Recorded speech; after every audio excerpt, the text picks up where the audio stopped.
Good morning students. Last class में अपन यही बातें कर रहे थे कि ग्रुप 18 के एलिमेंट्स कौन कौन से होते हैं। ध्यान दे, ग्रुप 18 के एलिमेंट्स तेरा हीलियम हुआ, नियोन हुआ, आर्गन हुआ, क्रिप्टॉन हुआ है, जीनोन हुआ तेरा, और तेरा रेडोन हुआ। ध्यान दे, ये नेचर के अंदर बहुत ही कम मात्रा में पाए जाते हैं। जितने भी तेरे ग्रुप 18 के एलिमेंट्स होते हैं ना, ये है नेचर में बहुत ही कम मात्रा में पाए जाते हैं। इनको उत्कर्ष गैसों के नाम से जाना जाता है। पहली बात तो इनको इनर्ट गैस क्यों बोलते हैं, क्वेश्चन यही बन जाता है तेरा कि ग्रुप 18 के जो तत्व होते हैं इनको इनर्ट गैसेस क्यों बोलते हैं, उत्कर्ष गैसें क्यों बोलते हैं। ऐसा एक ही राज है, इनको इनर्ट गैस बोलने का कारण है गुरुजी ये रिएक्ट नहीं करते।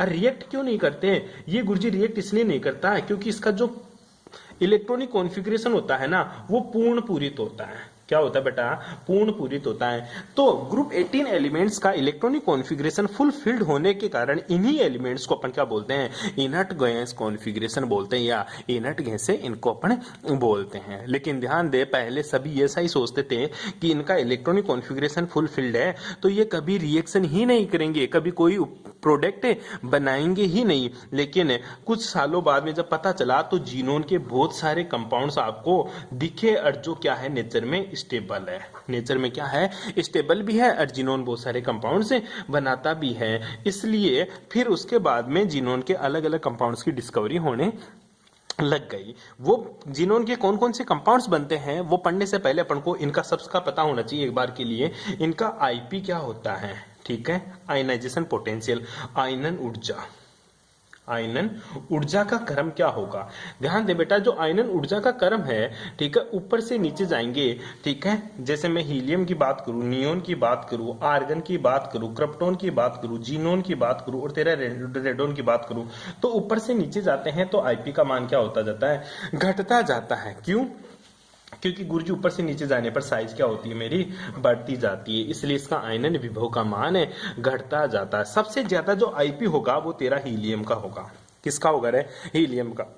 क्यों होगा, हीलियम का इलेक्ट्रॉनिक कॉन्फ़िगरेशन फुलफिल्ड है और इसका साइज सबसे छोटा है, इसलिए इससे इलेक्ट्रॉन निकालना सबसे ज्यादा मुश्किल होगा, सबसे ज्यादा मुश्किल होगा। मैंने पहले भी बताया था, हाफ फील्ड और फुल फील्ड ऑर्बिटल का जो इलेक्ट्रॉनिक कॉन्फ़िगरेशन हाफ फील्ड और फुल फील्ड हो जिसका, उसका आयनाइजेशन पोटेंशियल हमेशा ही सबसे ज्यादा होता है, ठीक है। और एक बात उल्टी बोली थी कि जिसका इलेक्ट्रॉनिक कॉन्फ़िगरेशन हाफ फील्ड और फुल फील्ड हो, उसका जो ईए होता है ना बेटा, जिसका ईए मतलब electron affinity, electron gain enthalpy का मान सबसे कम होता है, पढ़ा था अपन ने, ठीक है। तो ऊपर से नीचे जाते हैं तो आकार के आईपी घटता है क्योंकि इसकी साइज बढ़ती है, ठीक है। इसी तरह मैं अगर परमाणु त्रिज्या की बात करूं, किसकी, परमाणु त्रिज्या, तो बेटा ध्यान दे, ऊपर से नीचे जाते हैं तो इसकी परमाणु त्रिज्या बढ़ती है। क्यों, क्योंकि गुरुजी ऊपर से नीचे जाते हैं तो साइज बढ़ती है, इसलिए इसकी परमाणु त्रिज्या का मान भी बढ़ता है। लेकिन पहला पॉइंट आयनन ऊर्जा, दूसरा परमाणु त्रिज्या, तीसरी जो मैं बात करूं हूं इसकी इलेक्ट्रॉन बंधी ऊर्जा की, ठीक है, इलेक्ट्रॉन बंधी ऊर्जा। मतलब मैं बात करूं गुरुजी ईए की, तो ईए का मान क्या होगा, और ऊपर से नीचे जाएंगे तो ईए के मान में क्या होना है। ध्यान दे, ऊपर से नीचे जाएगा तो तेरा जो ईए का मान है, ठीक है, ईए का मान घटता जाएगा। क्या होता जाएगा बेटा, घटता जाएगा, क्योंकि इसकी साइज बढ़ती जाती है, ठीक है।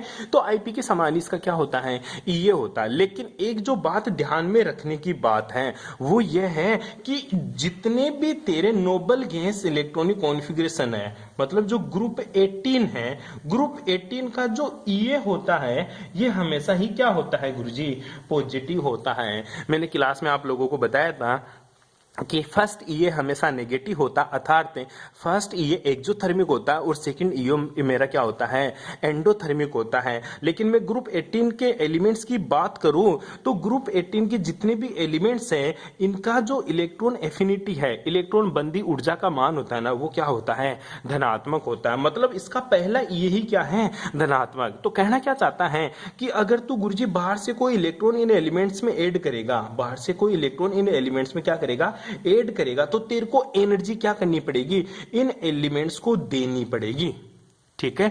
ये धनात्मक होने का मतलब यही होता है कि इलेक्ट्रॉन जोड़ने के लिए इलेक्ट्रॉन को एनर्जी देकर बैठाना पड़ेगा।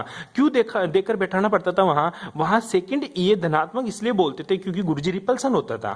क्या होता था, रिपल्सन होता था। लेकिन ध्यान दे ग्रुप 18 एलिमेंट्स है, ग्रुप जो 18 है इनके एलिमेंट्स का इलेक्ट्रॉनिक कॉन्फ़िगरेशन क्या है, फुलफिल्ड है, भरा हुआ है। तो बता आने वाला इलेक्ट्रॉन कहाँ बैठेगा, गुरुजी कहीं नहीं बैठ सकता। तो आने वाले इलेक्ट्रॉन को अगर तू जबरदस्ती भी बैठाना चाहता है तो उस इलेक्ट्रॉन को तेरे को एनर्जी देनी पड़ेगी। इसलिए याद रखना ग्रुप 18 एलिमेंट्स का जो ये होता है वो क्या होता है तेरा, धनात्मक होता है। ध्यान दे ले दोबारा से, उत्कर्ष गैसों का इलेक्ट्रॉनिक विन्यास पूर्ण होता है जिसकी वजह से इनकी इलेक्ट्रॉन ग्रहण करने की कोई प्रवृत्ति नहीं होती, अतः इनकी इलेक्ट्रॉन लब्धि एंथैल्पी का मान क्या होता है बेटा, धनात्मक होता है। इलेक्ट्रॉन लब्धि एंथैल्पी का मान क्या होता है बेटा, धनात्मक होता है। ये बात आप लोगों को ध्यान में रखनी है। बस एक ही क्वेश्चन आता है कि ग्रुप 18 के तत्वों की इलेक्ट्रॉन लब्धि एंथैल्पी का मान धनात्मक होता है, क्यों? तो एक ही लाइन में आंसर लिखेगा, क्योंकि ग्रुप 18 के जितने भी एलिमेंट्स है उनका जो इलेक्ट्रॉनिक कॉन्फ़िगरेशन होता है वो पूर्ण पूरित होता है, अर्थात फुलफिल्ड होता है, जिसकी वजह से इनका ये क्या होता है मेरा, धनात्मक होता है। लिख लेगा आंसर।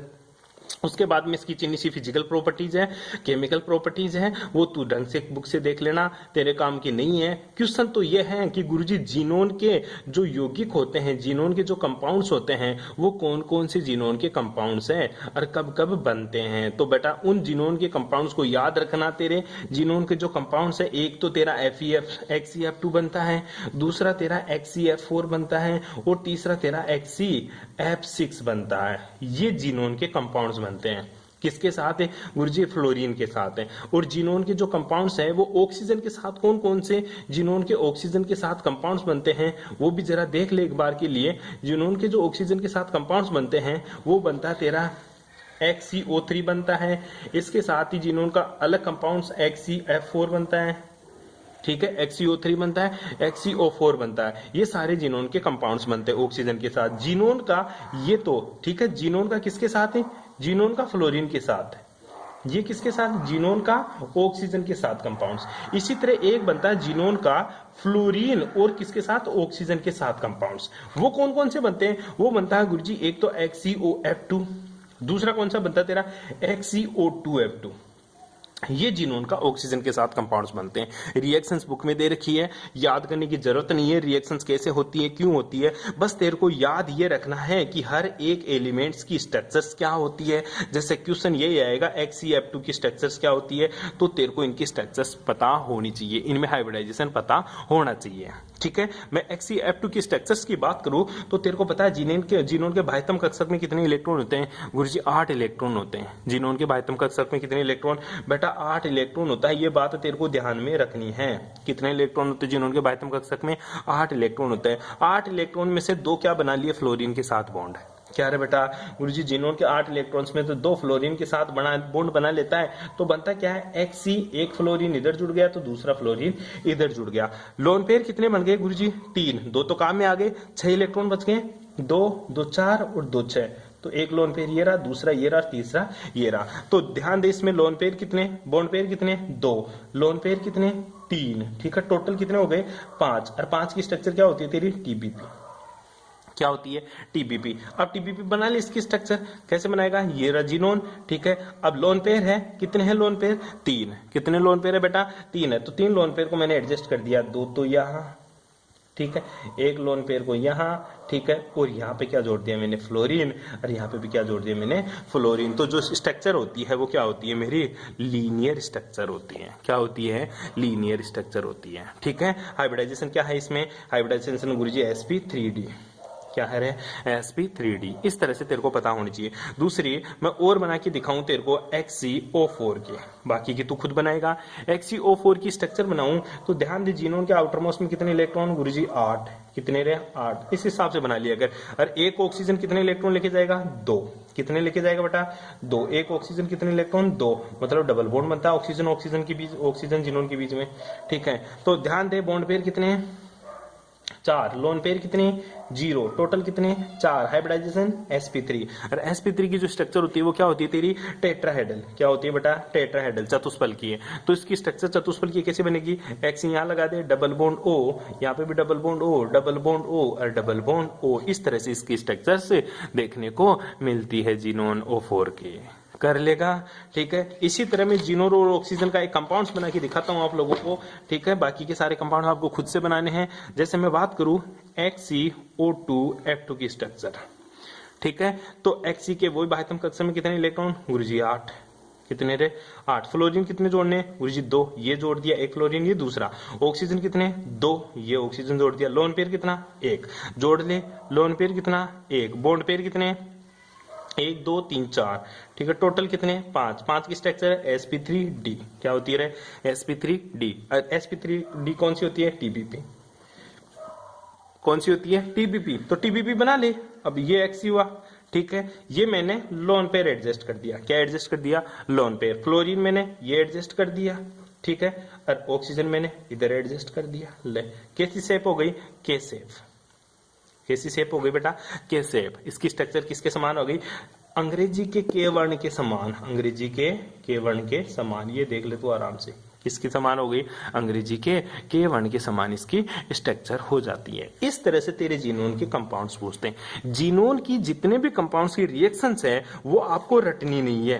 क्या नहीं करनी, उनको रटनी नहीं है। आई बात समझ में, सिर्फ आपको कॉपी में लिखनी है कि जीनोन फ्लोरीन के साथ रिएक्ट करके कौन से कंपाउंड्स बनते हैं, जीनोन ऑक्सीजन के साथ रिएक्ट करके कौन कौन से कंपाउंड्स बनाता है, जीनोन ऑक्सीजन और फ्लोरीन के साथ रिएक्ट करके कौन कौन से कंपाउंड्स बनाते हैं। बस ये आप लोगों को ध्यान में रखना है। कर लेगा यहाँ तक। बाकी के जितने भी क्वेश्चन हो इस चैप्टर से रिलेटेड वो प्लीज पूछ लेना। बाकी बातें करेंगे नेक्स्ट क्लास में। Thanks for cooperation.